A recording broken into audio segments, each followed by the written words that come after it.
ఇంకా 48 గంటల్లోని మేషరాశి వారు కొడితే కుంభస్థలమే. ఆ శివయ్య తన తీర్పును ఇచ్చేశాడు. మీ దశ మారబోతోంది. ఈ 2 తప్పులు మాత్రం అసలు చెయ్యకండి. ఇంకా 48 గంటల్లోనే మేషరాశి వారికి ఏ విధమైన అదృష్టం కలిసి రాబోతోంది. వీరి జీవితం ఏ విధంగా మారిపోతుంది. ఆ శివయ్య తన తీర్పుని ఏ విధంగా ఇచ్చేశాడు.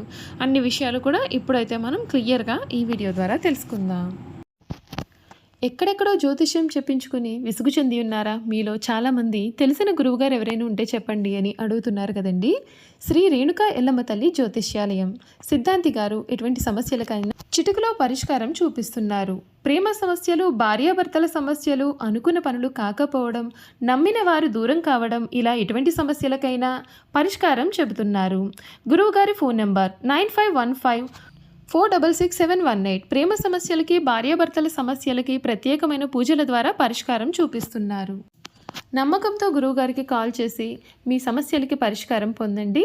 దూరంగా ఉన్నవారికి ఫోన్ ద్వారా కూడా జాతకం చెబుతున్నారు. అంతకన్నా ముందు మీలో ఎవరైనా కొత్తగా కనుక మన ఛానల్ని చూస్తున్నట్లయితే తప్పకుండా వీడియోని లైక్ చేయండి. తప్పకుండా మన ఛానల్ని సబ్స్క్రైబ్ చేసుకోవడం మర్చిపోకండి. సబ్స్క్రైబ్ చేసుకోవడంతో పాటుగా పక్కనే ఉన్న బెల్ ఐకాన్లో ఆల్ని ట్యాప్ చేయండి. ఈ విధంగా చేయడం ద్వారా మేము పెట్టే ప్రతి వీడియో కూడా మీకు నోటిఫికేషన్ రూపంలో కనిపిస్తుంది. మీరు మిస్ కాకుండా మన వీడియోని చూడగలుగుతారు. ఇక వీడియోలోకి వెళ్ళిపోయి మేషరాశి వారి గురించి పూర్తి విషయాలు తెలుసుకుందాం. మేషరాశి వారికి సమయం మీకు చాలా శుభ ఫలితాలు అయితే గోచరిస్తున్నాయి. సౌభాగ్య సిద్ధి ఉంటుంది. ఒక ముఖ్యమైన సమస్య పరిష్కారం అవుతుంది. సమయానికి సహాయం చేసేవారు ఉన్నారు. నూతన వస్తువులు కొనుగోలు చేసే అవకాశాలు అయితే ఉన్నాయి. హనుమాన్ చాలీసా పఠనం చాలా మంచిని చేస్తుంది.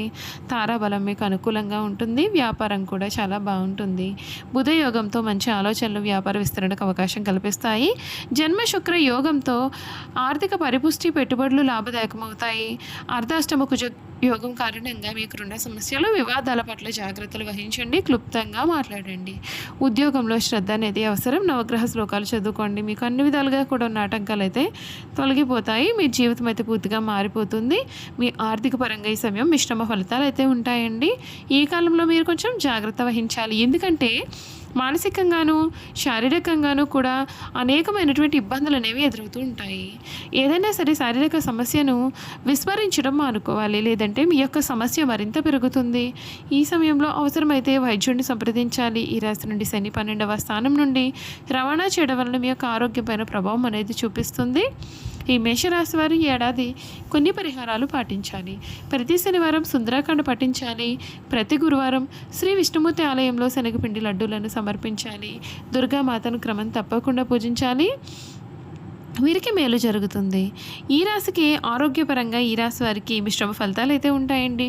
డబ్బు విషయంలో కొంచెం జాగ్రత్తగా ఉండాలి. ఈ కాలంలో ఏదైనా సరే పెట్టుబడి పెట్టే ముందుగా అన్ని విషయాలను మీరు పరిగణలోకి తీసుకుంటే మేలు. అంతేకాదు ఈ జూన్ నెల పూర్తి అయ్యేలోపు ఈ మేషరాశి వారి జీవితంలో కొన్ని ముఖ్యమైన మార్పులు అయితే మనం చూడబోతున్నాం. అవేమిటో కూడా ఇప్పుడైతే తెలుసుకుందాం. మేషరాశి వారికి కెరీర్లో మంచి అవకాశాలు అనేవి మీరు చూస్తారు. ఆర్థిక పరంగా ఈ సమయం చాలా స్థిరత్వాన్ని కూడా తెచ్చిపెడుతుంది. శుక్రుడు 2వ ఇంట్లో ఉండడం చేత ఆదాయ వనరులు మెరుగుపడతాయి. గతంలో రావాల్సిన డబ్బులు కూడా అందుతాయి. గత 2 నెలల్లో కూడా జరిగినటువంటి అధికమైనటువంటి ఖర్చుల తర్వాత ఈ నెలలో ఆర్థిక స్థితి స్థిరపడుతుంది. వాహనము లేదా స్థిరాస్తులు కొనుగోలుకు ఈ సమయం మంచి సమయంగా కనిపిస్తోంది. కానీ శని 12వ ఇంట్లో ఉండడం చేత పొదుపు చేయడం పైన దృష్టి పెట్టండి. మరియు అనవసరమైన ఖర్చులకు దూరంగా ఉండండి. పెట్టుబడులు పెట్టాలి అని అనుకునేవారు ఈ నెల 3వ వారం లేదా 4వ వారంలో చేయడం శ్రేయస్కరం. దీర్ఘకాలిక పెట్టుబడుల లాభాలను ఆర్జించే అవకాశం అయితే ఉంటుందండి. రుణాలు తీసుకోవడం లేదా ఇవ్వడంలో కూడా కొంచెం జాగ్రత్త వహించాలి. వీరి కుటుంబ జీవితం గురించి చూసుకున్నట్లయితే కుటుంబ పరంగా ఈ సమయం మీకు చాలా సంతోషకరమైన సమయాన్ని అందిస్తుంది. కుజుడు 5వ ఇంట్లో ప్రవేశించడం చేత గతంలో కుటుంబ సభ్యుల మధ్య ఉన్న అపార్థాలు తొలగిపోతాయి. రాహు 11వ ఇంట్లో సానుకూలంగా ఉండడం చేత కుటుంబంలో శాంతి మరియు సామరస్యం నెలకొంటాయి. ఈ సమయంలో ద్వితీయార్థంలో కుటుంబ సభ్యులతో కలిసి వినోద యాత్రలు కూడా చేసే సమయం అయితే మనకు కనిపిస్తోంది. ఆరోగ్యపరంగా ఈ సమయం సాధారణంగా అనుకూలంగా ఉంటుందండి. కానీ మొదటి వారంలో కుజుడు 5వ ఇంట్లోకి ప్రవేశించడం చేత ఆరోగ్యం పైన శ్రద్ధ అవసరం. ప్రయాణాల సమయంలోనూ లేదా పదునైన వస్తువులు ఉపయోగించే సమయంలో కూడా కొంచెం జాగ్రత్త పడాలి. ఎముకలు లేదా రక్తము, చర్మ సంబంధిత సమస్యలు కూడా రావచ్చు. కాబట్టి ఆరోగ్య పరీక్షలు చేయించుకోవడం మంచిది. ఈ నెల ద్వితీయార్థంలో గ్రహస్థితులు అనుకూలంగా మారడం చేత ఆరోగ్య సమస్యలు తగ్గుముఖం పడతాయి.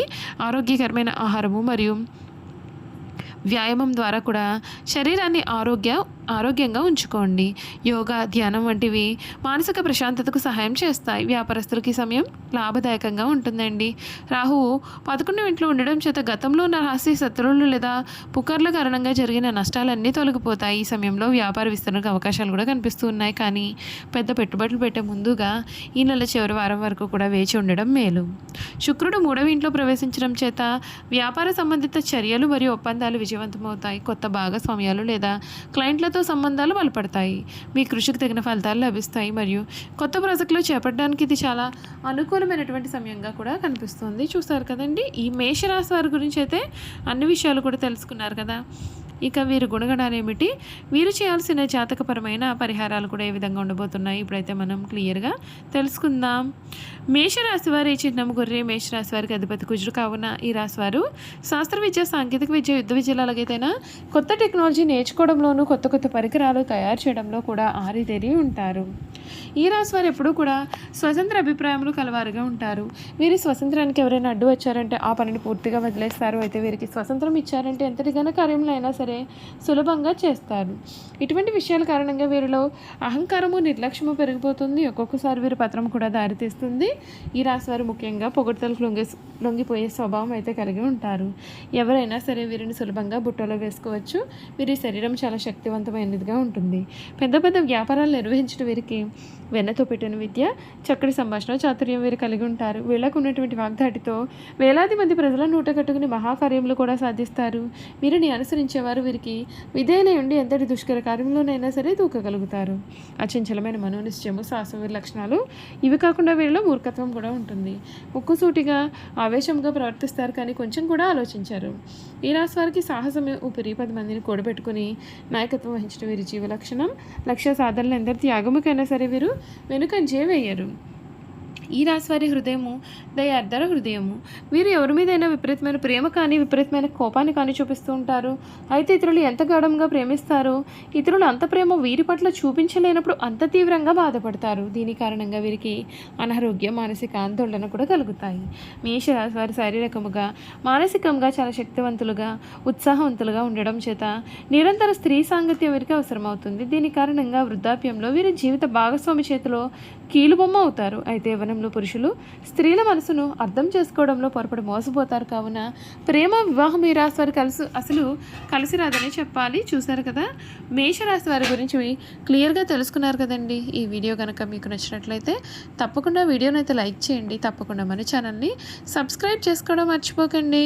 సబ్స్క్రైబ్ చేసుకోవడంతో పాటుగా పక్కనే ఉన్న బెల్ ఐకాన్లో ఆల్ని ట్యాప్ చేయండి. ఈ విధంగా చేయడం ద్వారా మేము పెట్టే ప్రతి వీడియో కూడా మీకైతే నోటిఫికేషన్ రూపంలో కనిపిస్తుంది. మీరు మిస్ కాకుండా మన వీడియోని చూడగలుగుతారు. Thank you for watching.